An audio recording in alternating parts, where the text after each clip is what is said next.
Hi, welcome to Paul's Tackle Reviews. My name is Paul Cresswell. The purpose of this YouTube channel is to give you some real life reviews of tackle that's been out on the bank, used by an unbiased, unsponsored angler, and that's me. As I say with all of my reviews, just because something works for me doesn't mean it's going to work for you, but I'll give you all the information so you can make up your own mind. Today I'm looking at the World Champion rod bands from Preston Innovations, and I'll show you this in use shortly. So in the old days we all used to carry our rods reels separate, set it up every time we did that, and that was great, but it was slow. But it did mean that you looked after your gear because it didn't get transported other than in a bag and in a tube.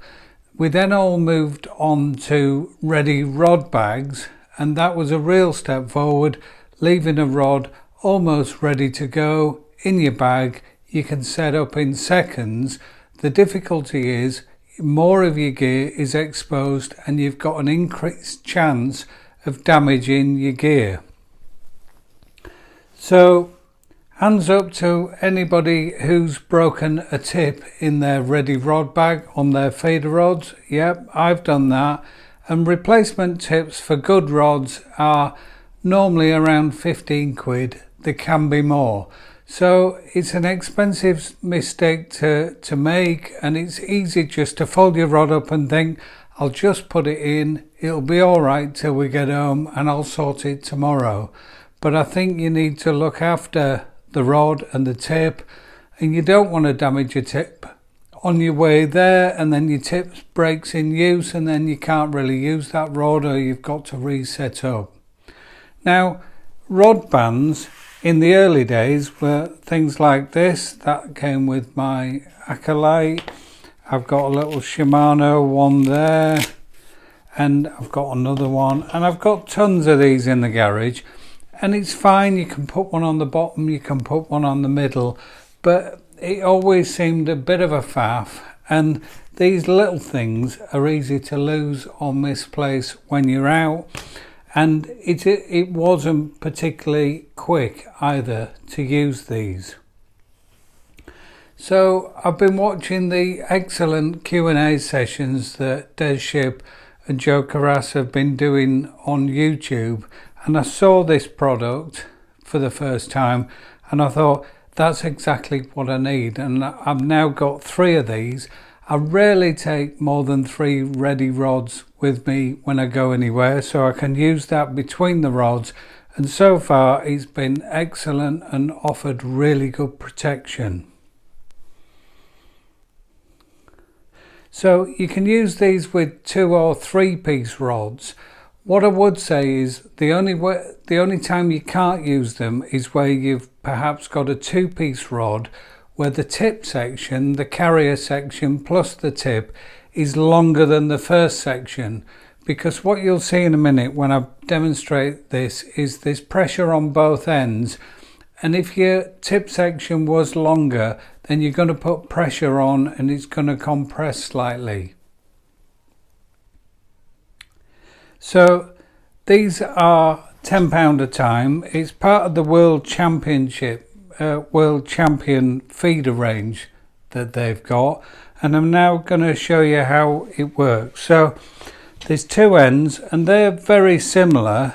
I always put the bit with the World Champion at the top because that feels like that's how it's meant to be used.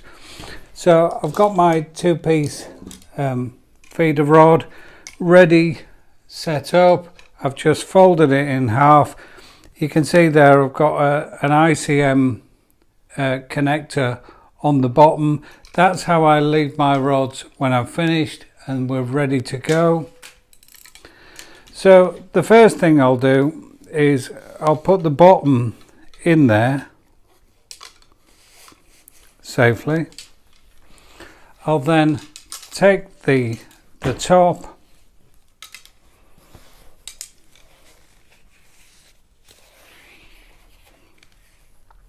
put that over both parts, and there it is. It's secure, it's safe, and then there's this little bit in the middle where you can push that over and just attach that, and that's great. That's good to go. That's good to go in your ready rod holder. But I'd also say, if you haven't got one and you've maybe got a barrow, I'd be quite happy just resting that on top of my gear to go. It isn't going anywhere, it isn't going to get damaged. Everything that needs to be is protected. So are there any alternatives to this? Well, yeah, you can go back to the little fiddly ones that move about. The only real alternative is from Guru, and it's called their top and tail rod bands. Very similar design, one end, other end, elastic in the middle. The only difference with the Guru is that this middle bit can slide up and down, so you can attach things. So it might be you've got a feeder or a float and you can push that up and tighten it on there. I don't think it's a huge benefit, and I'm really happy using it like this. I've used this with 2-piece rods and 3-piece rods and float and feeder rods. Like I say, no particular problems. The Guru version is £15, but as with all things COVID at the minute, both of these are quite difficult to get hold of, but there are sellers out there, and I'm sure there's going to be stock coming in very soon. So that's a quick one today. Show you something that's really straightforward, but a real step up in terms of looking after all our expensive gear and making life easier. That within my 4-rod holder with another rod at the side, there's nothing to get attached to each other or cause any problems. There's no line sticking out I'm going to catch in the zip like we've all done at some point. So I'm going to put up there a list of some of my other videos. Lots of views now, lots of really good comments. Always appreciate any comments people have got, or people have asked questions, or if you want to know anything more about my setup, then I'm happy to come back to you and give you some answers on that. If you want to give me a thumbs up, that's great, and a like, and if you subscribe, you'll automatically be notified of my forthcoming videos. And my next video, I'm looking at the Preston Supera 4-rod hold all. This the 1.9 meter version with it's also got an outside pocket. It's been absolutely superb so far, and I'm going to take you through that, what the features are and how I use that, and that should be coming up sometime next week. Thanks for watching. Tight lines.